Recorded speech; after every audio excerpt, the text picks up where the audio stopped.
Welcome to our third edition of this Blister Speaker Series.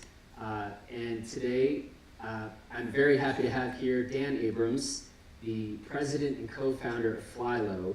I'm even happier because we actually got to do some skiing. It was the first time Dan and I got to ski ever together, and it was a lovely day out there. Rob Dickinson was our wonderful tour guide as always, and yeah, so it's always a really good day, I figure, when the day can start out on the mountain, skiing with good people, and then you end up getting to have a good conversation at a cool institution. So yeah, good day so far, and I'm excited to bring Dan up now and let him tell you a little bit about the Flylow story and some of the things that he has learned along the way. So, Dan Abrams.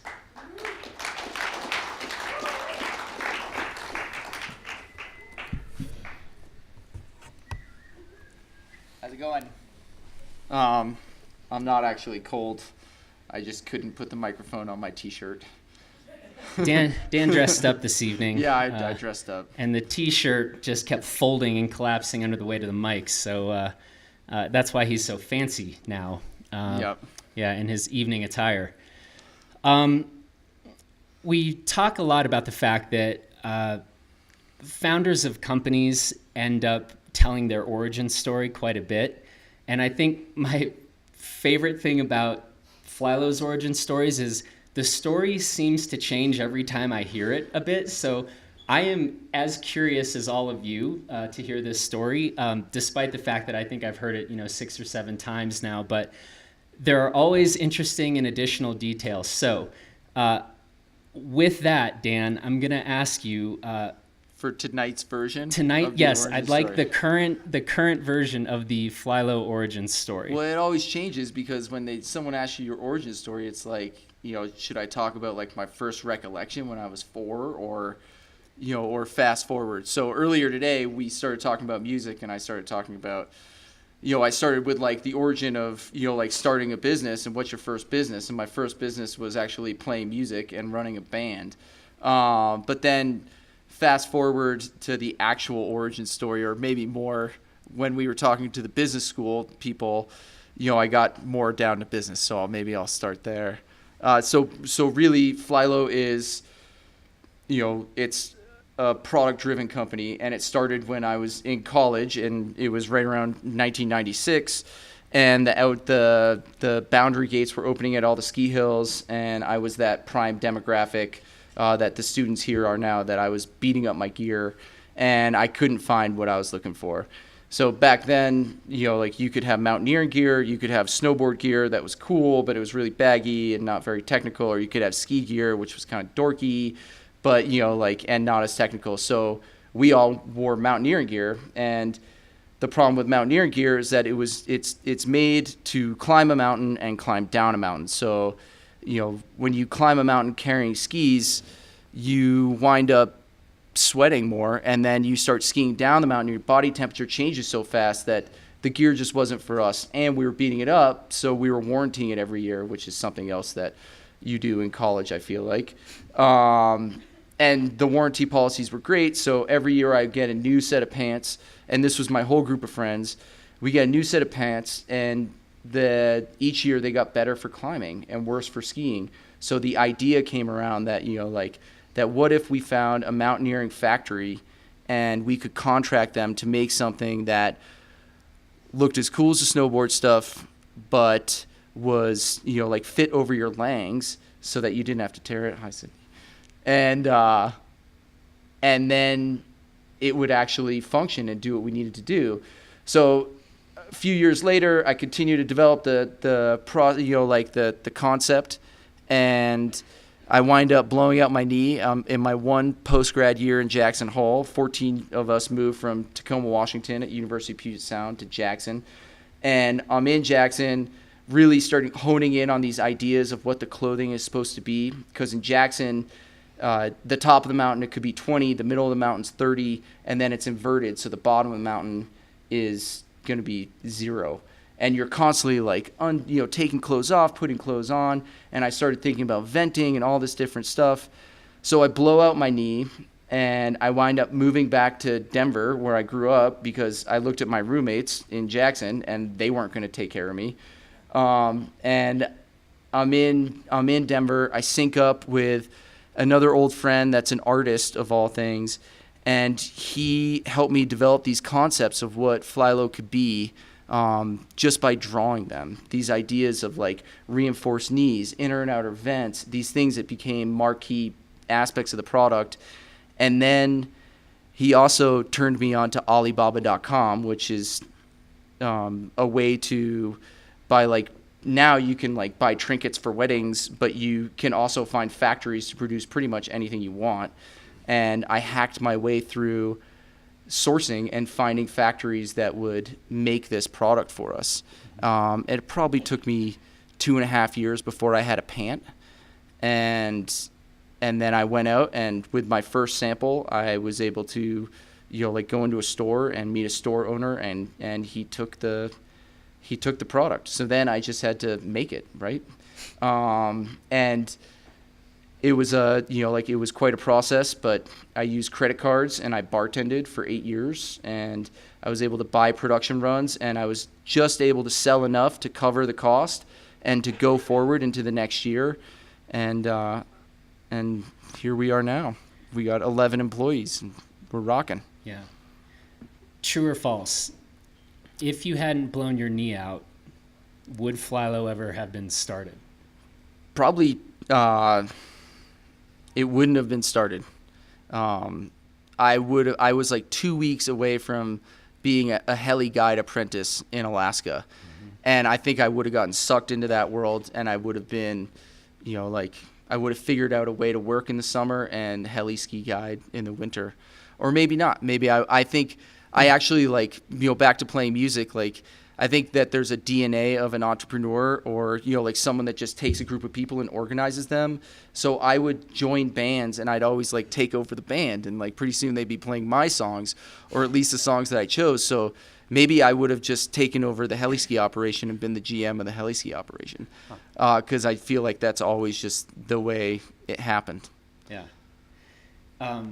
That's actually, though, a pretty interesting thing to think about. Blowing your knee out really sucks, but it is also interesting to think that it is in that space created from an injury that lets us shift perspective, or potentially shift perspective, which I think if there's a lesson there, it's just use everything at every moment, I think that in a couple years ago, pretty serious injury I had, that without question, because I couldn't be going to the Southern Hemisphere to ski, or I wasn't mountain biking, suddenly you're freed up in ways that you weren't expecting. And rather than sitting around and feeling sorry for yourself, use that new window, that new space to start thinking and getting creative. And it seems like you did that. Seems like you did that too, Yeah. to take the business, refocus on your business, and then you take the time to do things that you didn't think that that you wouldn't have taken the time to do, because Yep. you're stuck laying on a couch, Yep. reading more books than you would, and Yeah. watching too much TV. But it also, also developing these ideas of oh man, what am I going to do now? Let's talk a little bit about your own background. You are a total product nerd now, but your background was not in product design. Right? No, not at all. I studied international political economics at University of Puget Sound, and then I got a master's in international trade and development at DU. But I was just, I'm just a product nerd. I keep my stuff clean. My garage is organized. My mountain bike is pretty clean. I don't go over the top. But I always, notice things, and was always figuring out ways, thinking about things that could be better. And I really think that the company is a reflection of my whole group of friends. It's just I'm the guy that, that wanted to take the risk, or that wasn't afraid to borrow other people's money, whether it be credit cards or what, to start a company. Not everybody wants that risk. Not everybody can sleep at night with it. Mm-hmm. And that's, that's a huge part of life. It's just doing what it takes to sleep at night. Mm-hmm. Yeah. We're going to talk in a bit about financing and cash flow.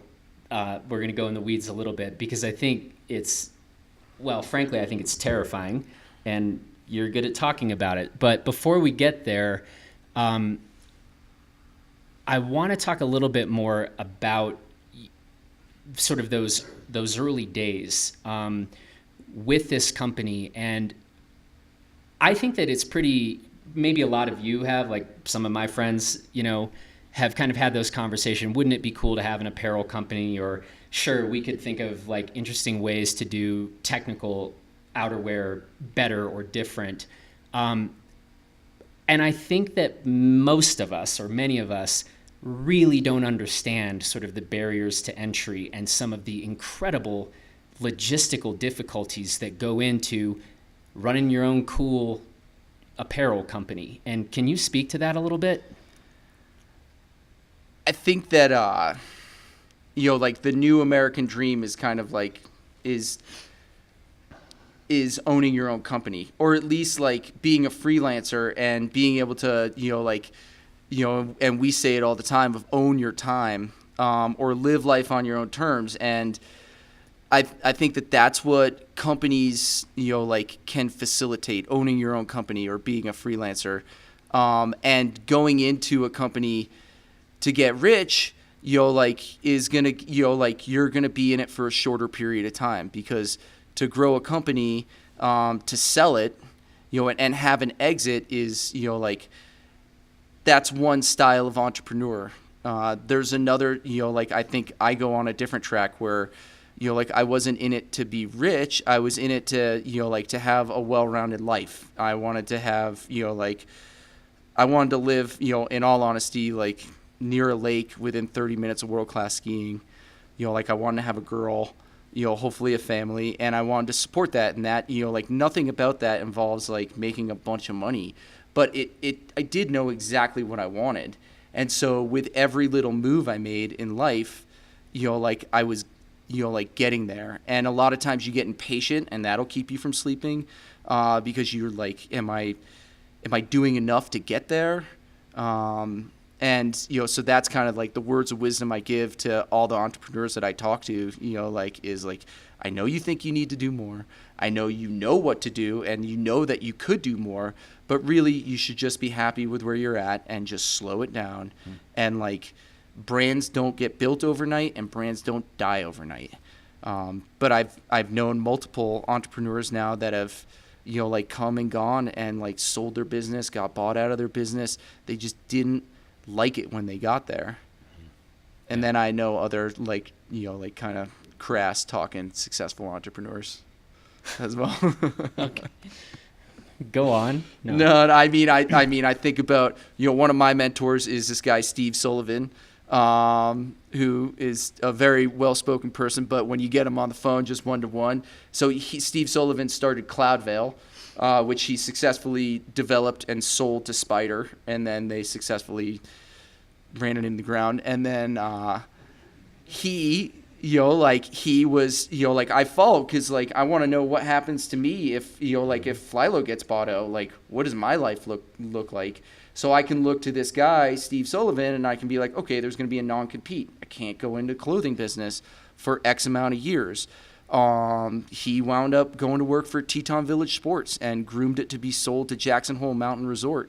And that was really interesting for me to watch.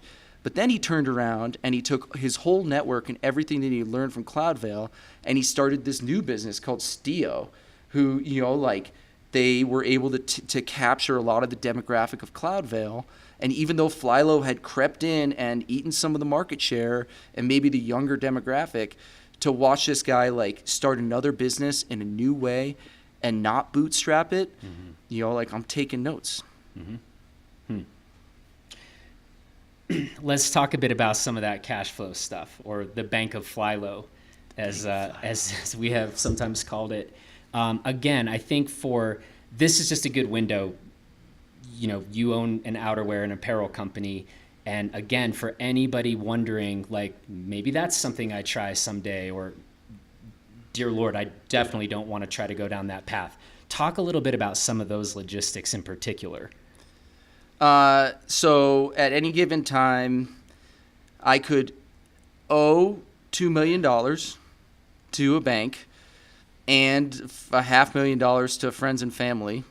Or I could have $2 million in the bank and I could just shut the show down, peace out, and be done. But then what am I going to do?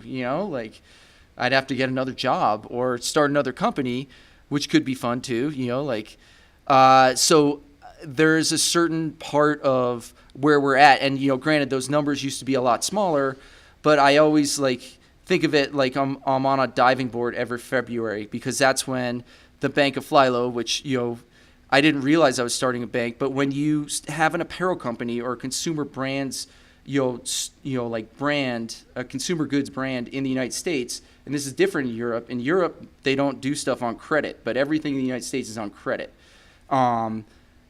I send clothes to all these stores and they're not paying for it we have terms with them, either 45 days or 90 days. And this is, a standard in a lot of businesses, but that makes it really tough to, to pay yourself or to pay salaries sometimes come September, in fact, every year, where we have nothing. You're maxed out on all your loans, and then you have no cash in the bank. Come November, it starts pouring in, and then come February, you wonder, if you're going to continue the brand going forward, what indicators there are.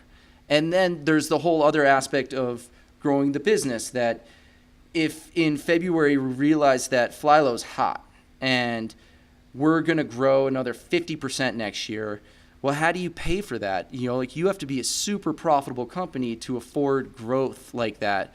So you have to borrow money. And if you can't borrow money, then you got to sell equity. And if you sell equity when when you're trying to, live your life and be able to retire at some point, it's kind of a toss-up. So, the ideal scenario is to, find that middle ground, like with everything else. How much can we grow and have a bank loan us more money so that we don't have to sell equity? And how much is enough growth?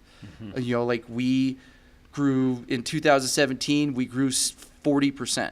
In 2018, we're up 25%. The industry is only growing at 4%. So someone's losing money. And, sadly, you can point fingers at some of those brands that are losing market share, and we're just coming up and, and eating their lunch. And it's nothing personal, and it all comes back to these stores. If you can sell a Flylow pant easier than you can sell another company's pant, you're going to buy more of our stuff. Mm-hmm. And that all, plays back to it. And then we have to figure out how much we want to grow.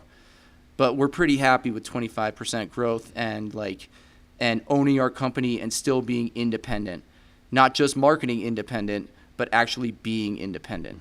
Mm-hmm. And there's two different things there. When you're talking about 25% growth, is this one of those numbers that you are going to reevaluate every year or two? Or do you think, I can't imagine a scenario where it would seem right to deviate from that 25%. So whether we're talking 5 years from now, 15 years from now, that seems like a healthy growth percentage. Yeah, I think that in 15 years from now, Flylow will, no doubt have some years where we shrink. Uh-huh. There's going to be some sort of correction for our brand. And I think that that's natural. What I've tried to do is establish a business where I don't place the orders until I know, somewhat how much we're going to grow. And that way, even if next year we were down 25%, I'd be able to grow the business and still be profitable. Mm-hmm. And I think that's, that's the key to a healthy company, is that you can take a down year and not, and not have to sell out and, run away to the Bahamas. Mm-hmm. And not pay your debts. Yeah. So you've been doing this Flylow thing for, let's say, roughly something in the neighborhood of, 11 to 14-ish years, something like that. Who can keep track of these things? I want to hear you talk about some of the best moves you think you've made in this time, best decisions, and some of the biggest mistakes. And I'm going to let you pick which you go first with. Best move was following my girlfriend to Seattle, who's now my wife. Not only because I think that was a good life choice, jobs are easier to come by, than love, which is really sappy and nice. It's really sweet. And our anniversary's on Sunday. Oh. But I think that, like that life is more important than jobs. But also, like from a career standpoint, by moving to Seattle and leaving the business in Denver, it kept me from focusing on tertiary things like buying packing tape and making sure that orders got out. It forced me to trust the people that I was working with. And that's a hard thing as, like as a business owner or anybody, is to like trust someone that they're going to do their job and that they're going to do it well. Well, it forced me to trust them, and it allowed me to focus on what was more important, which at that time was, was focusing on product and on production, and making sure that everything was, was up to snub. Get rid of logistics, can't touch accounting, all those different things. So that was a good move, but it was a risky move. I had to pitch my business partner, who had left Jackson to move to Denver, which is not as cool as Jackson. And then after 2 years, I left him there.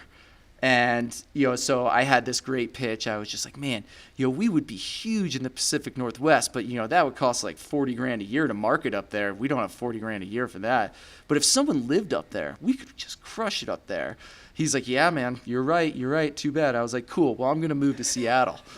And and he said, and he was just like, he's like, oh, okay. And I was like, but the goal of the company was always to start the company in Denver and then get back to a ski town. And so we said 2 years after living in Seattle that we were going to move to a ski town, which turned into a great exercise. Like every time that we were kicking the tires, it was, like, are we going to move to Carbondale or Crested Butte or Jackson or Tahoe? And, like it just worked out that it was Tahoe for us. But, yeah, the worst moves, like, I don't really have, like a really negative, because like everything that was really tough, like made us better for it. But there was tough times. I think there was a tsunami that hit Japan a few years ago, and YKK makes all of these zippers, and the YKK zipper factory shut down, like no doubt. And a lot of people, like there are worse things. And actually that was like the punchline of this whole thing, was that, there are worse things that happen, like than people not getting their jackets. But YKK zipper factory shuts down. It's a fire sale to get zippers. All the production's late. I start getting like, I got this drunk voicemail from this buyer in Vermont. I'll not mention the shop. And he's just like, I can't believe you guys haven't shipped our stuff. Why do you think that you're more important than us? And it was I just couldn't believe it. And I got on the phone with my dad, and I was really shaken up, and I, like told him what was going on.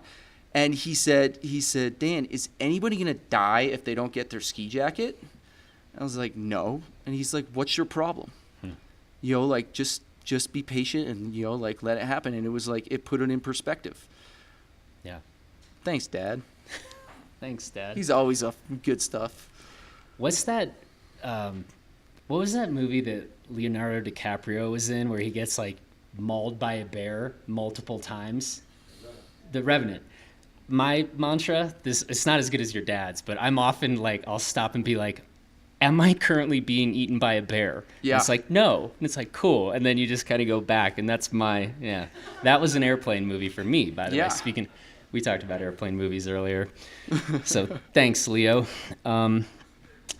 Let's talk a little bit about scaling. You talked a bit about the cash flow thing, but how you have thought about when it's time to add more people, when it's time to, say, grow into other product categories or areas. If you think you have been maybe more aggressive on that front or more conservative on that front, how have you thought about that, and the rest of the team? Is that a point of conflict in Flylow circles? I mean, we bootstrapped this whole company. Greg and I bartended and waited tables for 8 years. We didn't get paid until September 1st of 2010.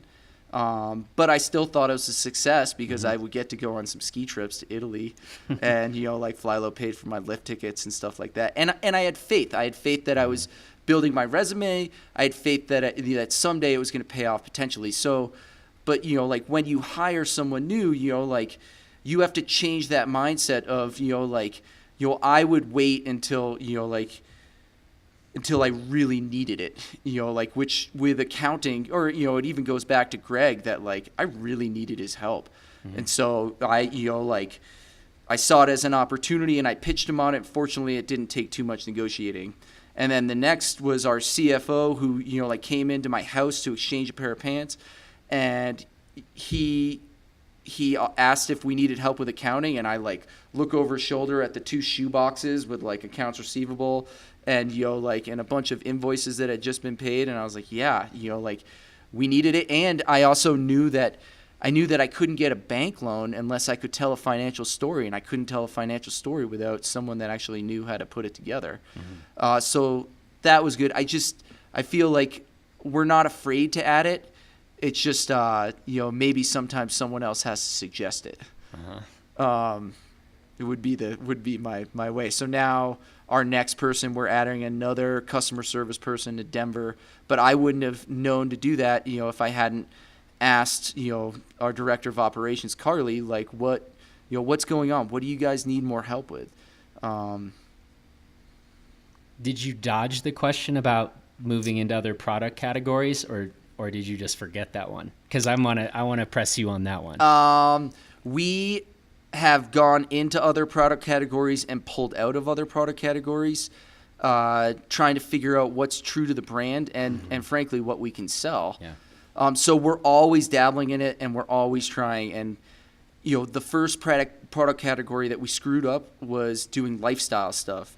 Like we look to Patagonia and we think that they're amazing and they do everything for everybody. And so we tried to make a bomber jacket, and it was cool. And it was very street, and it just tanked. And we realized that our demographic, wasn't looking for it. So we were able to recover from that. But then, there's this thing called climate change, and and we started looking at all this money that's in the bank if we're gonna, for 6 months from February to 6 months from then, before I do the math. Yes. And we were like, how do we get, it's like a restaurant, how do you get another turn on your money? So we decided to go into summer product. And that was 4 years ago. And now we're going in and, we've now, that business is becoming, it's still only 5% of sales, but that business is starting to become substantial. And, we're starting to know our people better. And so that's, that's a huge success. And even there, we played around with are we going to sell to surf and skate shops or mountain shops, or mountain bike shops? And in the end, we're actually, surf and skate was not for us, and we're more focused on mountain shops and mountain biking. And we see that that's where the growth is, that, that our demographic or our people, that's what we're doing in the summertime is, we don't golf, we go mountain biking. Which was kind of Rob's line from the day, but we, that's the truth. And in mountain biking, there's kind of a brat Budweiser style. And then there's, people that, that don't do that. And that's where Flylow can be kind of cleaner and be true to our brand. And it's working.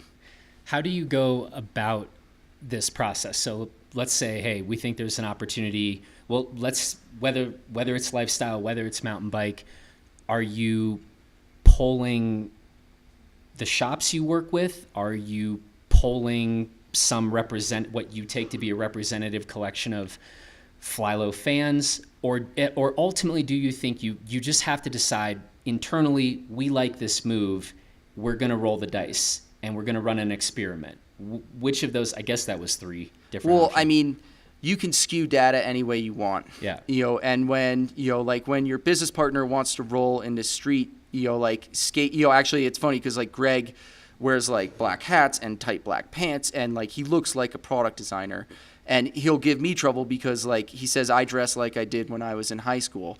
Weird. Which, I don't know. He's I crazy. didn't wear blue jeans in high school, but we did a little bit of polling, but the data got skewed either which way. So we tried it all, and in the end, the Flylow customer looks more like me when they're not in ski clothes. In ski clothes, Greg and I totally agree.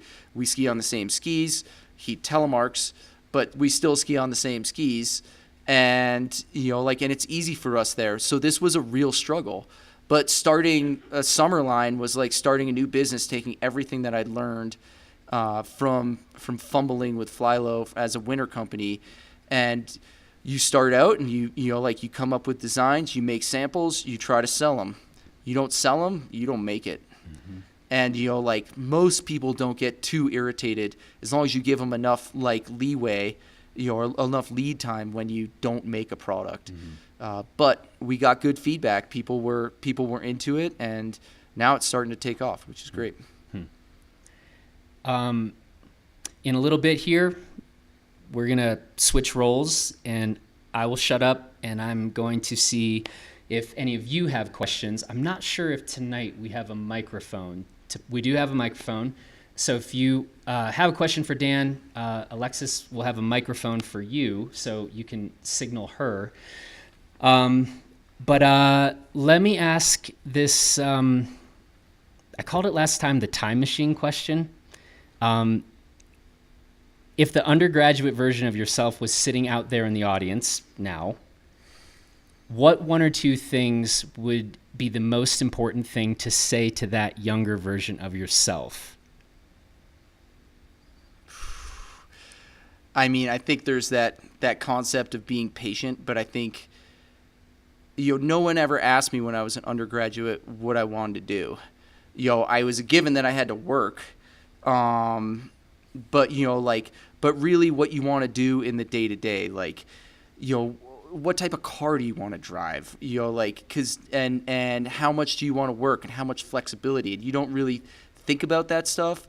But when you start to ask yourself those questions and figure out what's important to you in life, that could really hone in the way that you make your decisions going forward to try to figure out what you want.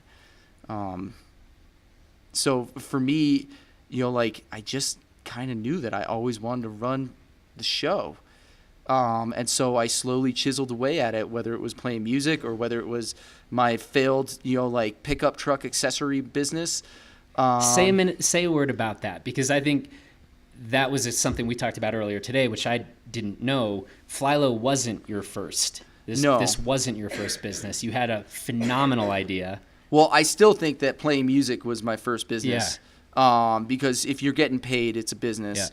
Yeah. And that was a great way to learn how to deal with egos and get everybody to come together for a common good, or a common goal, which was still my goal, but hear them out and and get everybody on stage. And if you're it wasn't about the money, but if you're getting paid, then you're good enough to get paid.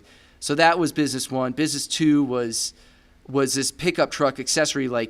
Everybody here that has a pickup truck, a lot of us have put a rack in the back so you could store your skis underneath and could still sleep on top.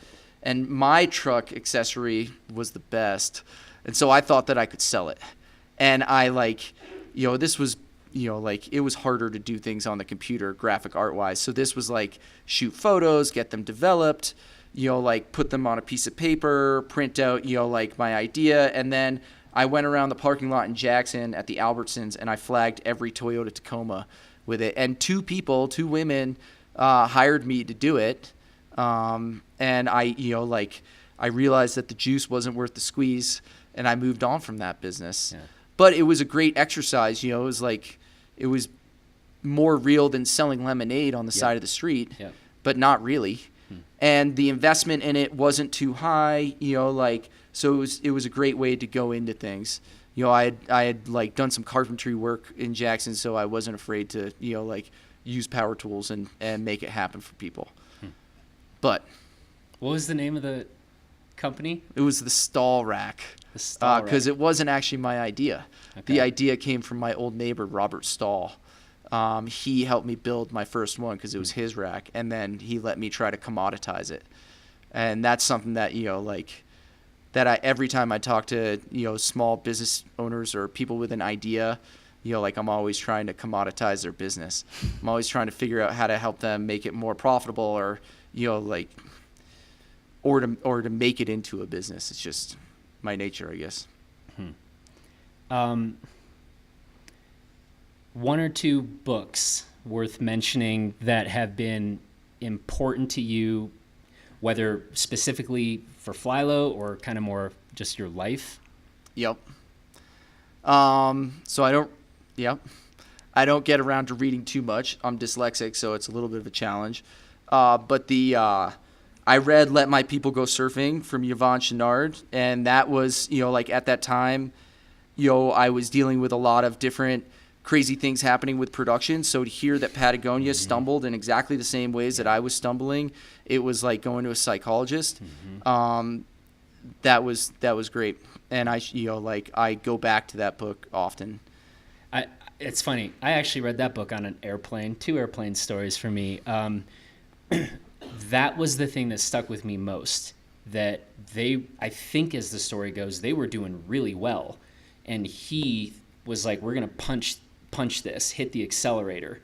And then all the financing issues and cash flow, he just was like, we messed up by trying to grow too quickly, even though they were on a good trajectory. It wasn't from a place of weakness. And that was eye-opening to me. So. I think sometimes what when I look at that, I don't see it as like punching it, trying to make money, because like no one would ever say Yvon Chouinard's like trying to, like be greedy. Yeah. Everything he does in his business, their new mantra is that Patagonia is in business to save our home planet. But on the other side of things, like he's a creative and he's a product guy. So sometimes you have the means to make these things, and maybe you shouldn't make them. Again, like going into like me making a bomber jacket, like it was the wrong time. He just did it at a much bigger scale with so many different things. Yeah. Should we leave it at Let My People Go Surfing? Well, my other book is like, I'm a little embarrassed, but I'm 41. I'm trying to figure out how to retire. So I've been listening to this book called The Simple Path to Wealth, about, like trying to save money and trying to prepare for the future, which like, it's pretty simple. And so far so good anyway. Okay. The guy's like the Anthony Bourdain of the finance world. This is that segment. We've started calling it Western versus Marcel Proust. So your turn to ask questions, and if you don't, we start asking Dan these famous, somewhat strange questions from Marcel Proust. So honestly, I win either way, but this is your chance. Any questions from the crowd?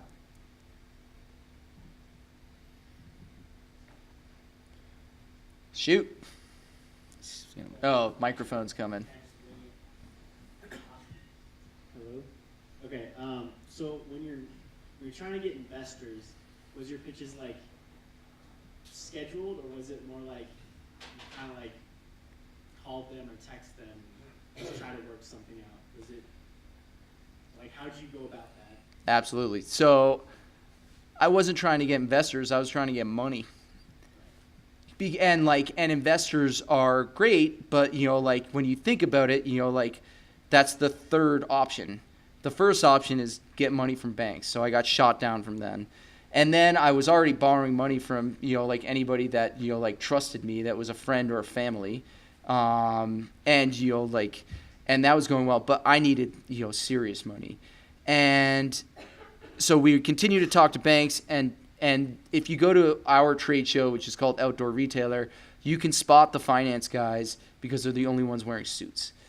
And they're, it doesn't necessarily, we're still too small. At $8 million in sales, we're still too small for a venture capital firm.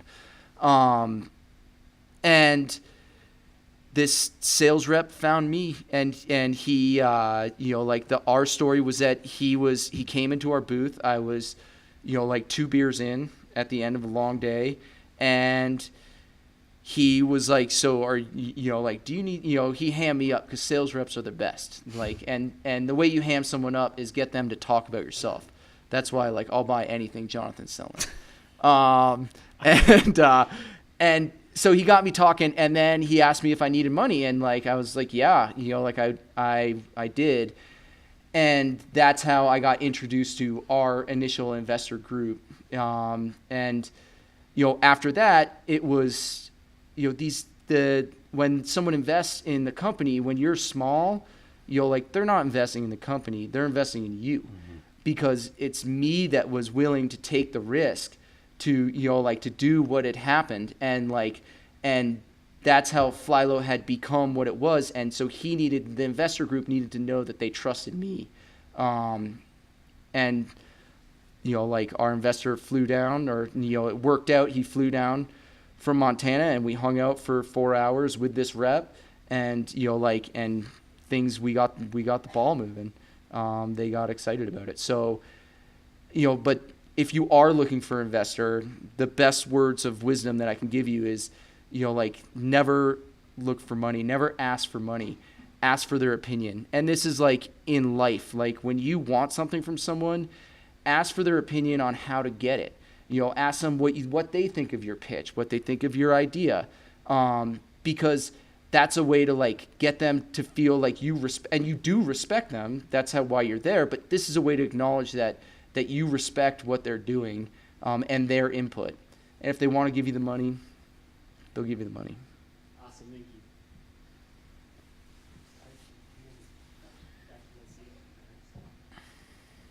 Hey Dan, can you talk a little bit about the calculus and the decisions that go into how you choose people to represent you and your brand? Specifically, like when you sign someone like Darren Rawls, like how do you get to a point like that and a decision like that?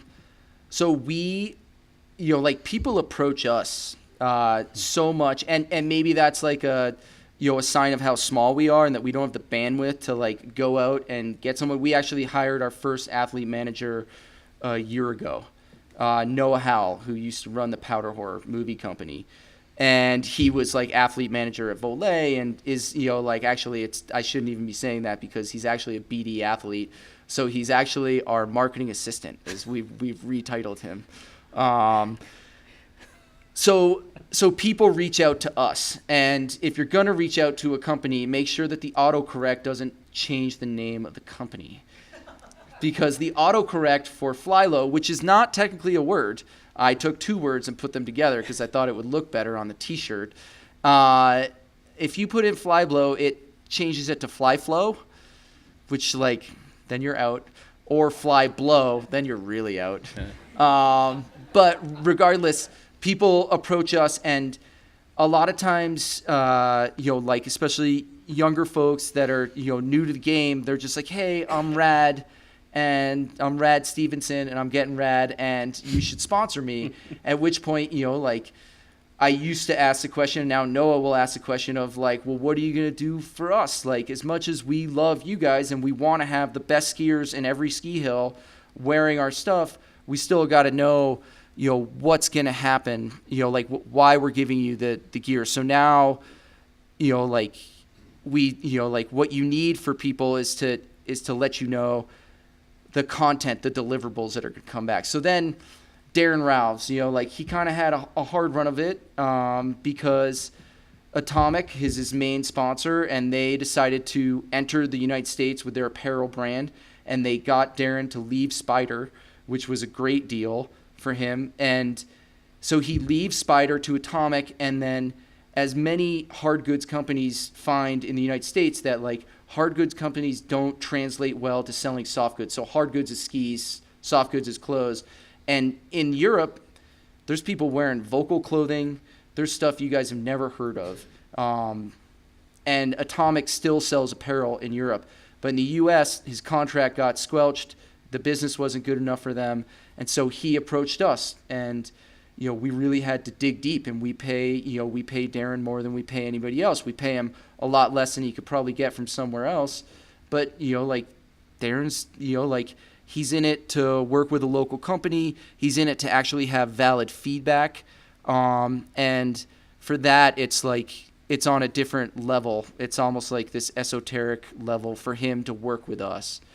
But for the other athletes, there's brands have to generate so much content these days, from Instagram and Facebook and video that we all need content creators. So as much as you guys see yourselves as athletes, we all see you as content creators. Unless you're podium, on the podium at Freeride World Tour and this and that. I don't know if that answers it. Cool. Anybody else?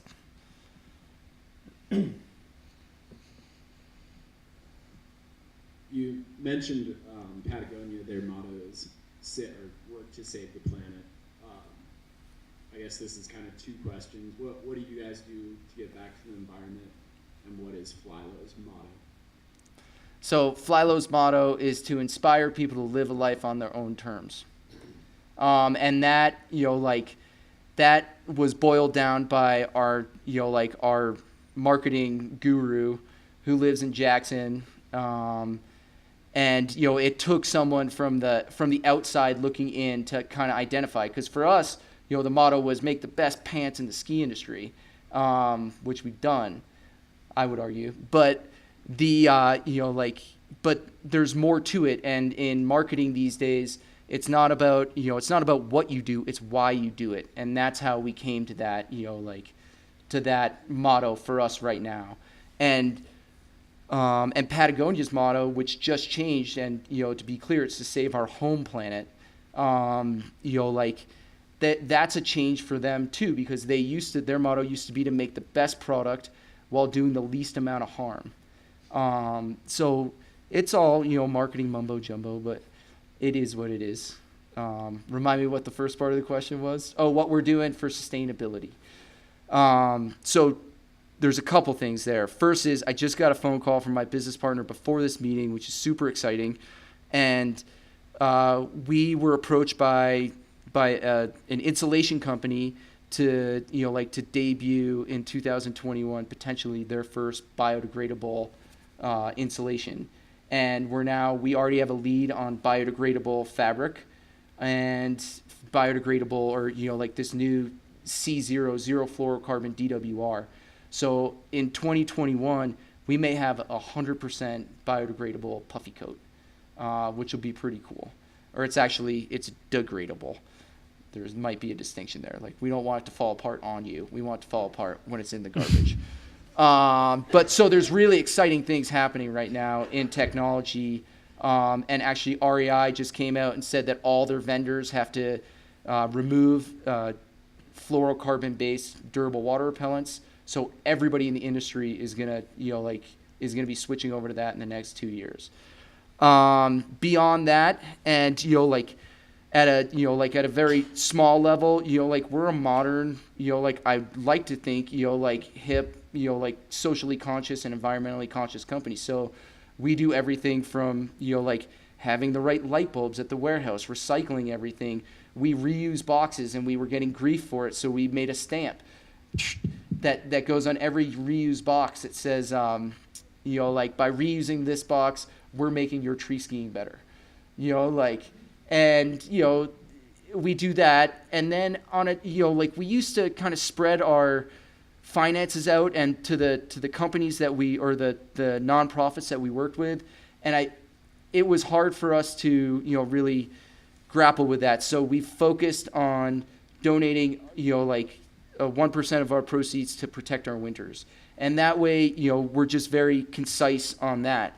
However, we get approached, just like with athletes, we get approached by people constantly, nonprofits that are looking for help, and they're looking for money, and we don't necessarily have a lot of money. But what we do have is a skill set of designing, producing, and delivering really good product. And what those nonprofits don't have is that skill set. And so we've started a program that we call Good Labs. And instead of kind of doing collabs to make money or to get more Instagram followers, we've decided to work with nonprofits and seek them out. And then what do they need? They need a cool hat, because that's how they're going to spread their their brand, their nonprofit. And we've started to work with First Ascents and the Winter Wildlands Alliance and Protect Our Winters. We did gloves for them, and that's a big platform for us that that we can use our intellectual capital to do good, and that can do more than just shelling out some money and getting our logo at the bottom of the website. And we'll go so far as to hold inventory for these people and sell it for them, because nonprofits struggle to have websites that can sell stuff. So it's kind of where we're at.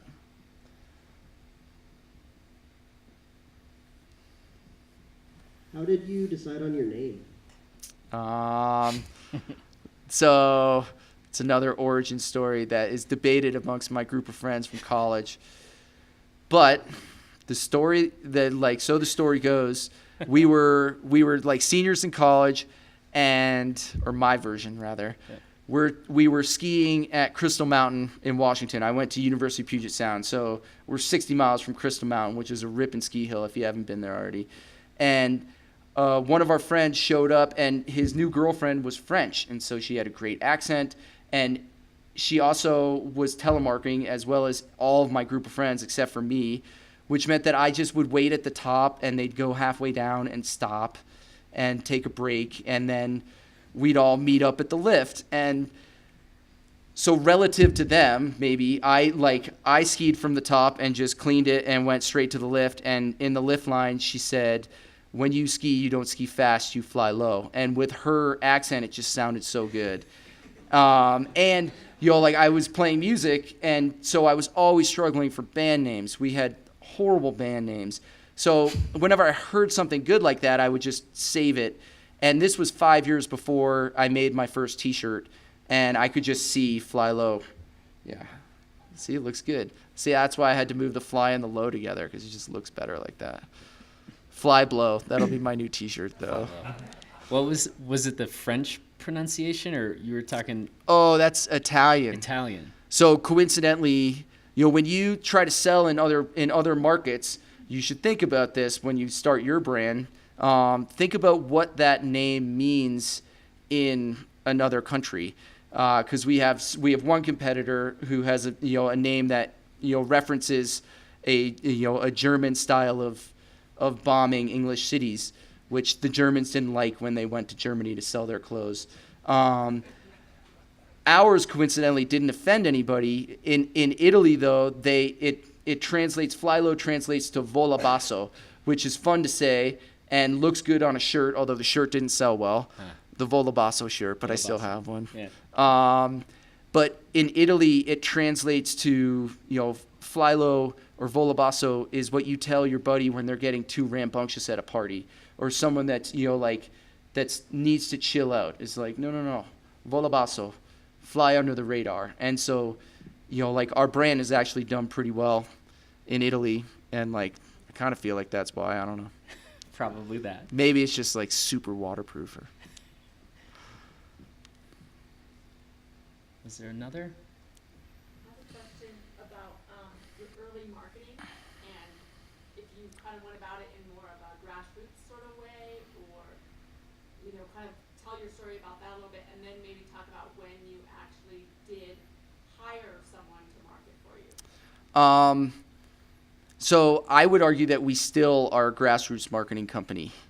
The best form of marketing is word of mouth, is you having a jacket and being happy with it and actually telling someone about it.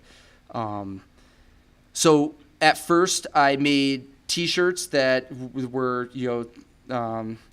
that were telemark T-shirts, because telemarketing was blowing up at the time. And even though I wasn't a telemarketer, I was still jumped on this bandwagon for the first year. And I would ski around with T-shirts in my jacket, and I would give them out to people. So that was one form of grassroots marketing. I would go around with these independent movie companies that were telemark movie companies that eventually turned into AT movie companies, being the Powder Whores. And I'd be the only one that was setting up mannequins and, any chance I could to not spend money and show up. And, hey, if the ski show or the demo that I was going to was at the base of Alta, great, I was going skiing. That's what I was in this whole business for, was to make turns and to, and to have this well-rounded life. Eventually, I think it was, I have hired people. I'm still the director of marketing, though. I haven't given that away, because when you look at different aspects of the business, if you're in production, you got to be ready to go to, go abroad, go to China, do something, and that can be fun. But if you're in marketing, you get to go on photo shoots at ski hills, and and you get to work with photographers and athletes, and and I've really enjoyed that part of the business. But I guess it was 2012. everybody was talking about direct-to-consumer sales, and Dan, how are you gonna, like increase your web sales, which is kind of a taboo thing to talk about, especially when you're, like the majority of our sales are still, were and are still to independent retailers. And I wound up hiring this consultant from that lives in Jackson still, and he worked at Cloudveil, and he actually built one of the first e-com platforms for Cloudveil in like right around 2000. And I like in talking to like the former founders of Cloudveil, I was like, how'd you guys do this? And they were like, well, we had this ace, his name was Jeff Wagaman. I shouldn't have said that because I don't want everybody to call him up. But he, like, and I was like, how do I find a guy like that? And they're like, well, actually, I think he's available because Jeff is so stubborn that he won't leave Jackson. And he's been offered jobs at, like all these different places, but he won't leave Jackson. But Flylow's small and flexible and nimble. And so we're one of his 2 clients, and he stays in Jackson. And he was the one that helped us, figure out what our company motto was. And he also broke it down that direct-to-consumer marketing is not about generating web sales. It's about generating sales for the whole company. It's about helping those wholesalers have a tool to sell your story or to tell your story and sell the product, because we tell it better than anybody else can. You can't, no one else is going to be able to have all the images that are dedicated to Flylow and to be able to tell that story. And so now, like, the funny thing is that we've been growing so fast the last, 15 years or, but as a real company for the last 9 years, and we haven't increased our marketing spend in 6 years. So we increase our inventory spend 30-40% every year, but marketing stays the same, and we just run it lean and rely on those wholesale accounts. And it was explained to me once that when you sell to wholesale, it's not the wholesale sales method, it's a wholesale marketing method. That by supporting independent retail and building your product to be able to use that pricing model, that's going to be the best marketing for your brand you can get, because that's where people go to like try it on and feel it. And what we've seen over the last 4 years or so is that everybody was direct to consumer, and they wanted their companies to just be direct to consumer because the margins are so good. And that is out. That is gone. That motto is, like didn't work. The wholesale model works. And so now everybody talks about omni-channel. So you sell wholesale, you sell some direct, you sell closeout, this and that. You have to be a company that does everything. Thank you. What do you think are the things that you focus on most to stay ahead of the competition? Is it R&D? Is it marketing? I mean, the products in the every year they come out. Flylow, Arc'teryx, Black Diamond. I mean, how do you stay ahead of that competition? Well, it was explained to me actually by that investor, like, because now I've seen all these companies that he's invested in and, different things. And he invested in this little pod company that was, like what we put in the dishwasher or, like in the dryer machine or the wash machine. And he invested in a company that was the first to market. And it went belly up, which, like you find that these investors, like if they can make money on 2 of every 5 companies, they're happy. So a lot of the companies that I've seen him invest in have gone belly up. So this one went belly up, and I was like, Bob, what happened? And he said, it's not about being first to market. It's about being the best at what you do.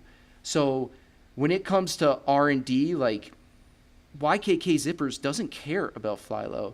Gore-Tex won't even sell us their fabric. So that's where like Arc'teryx is gonna, like they tell YKK what to make, but we don't need to focus on what they're doing. We just need to focus on what we need to do and what we can do to be better. So every year, we get feedback from athletes, we get feedback from the retailers, which is probably, that's the wholesale R&D method, because they're gonna tell us, like, we had so many women try on these pants and they never bought them. That tells you that your fit is off if they can't sell it through.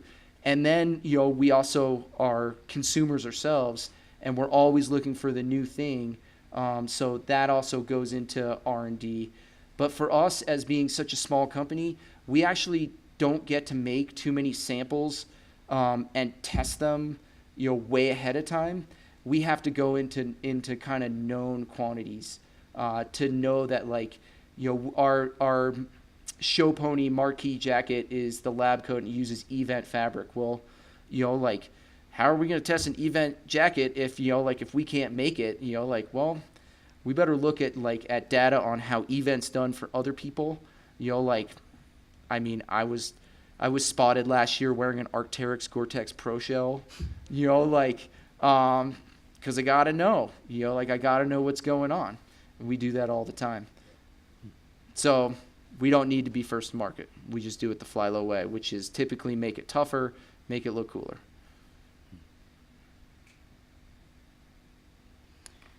Well done, crowd. I think we're going to wrap on that for now.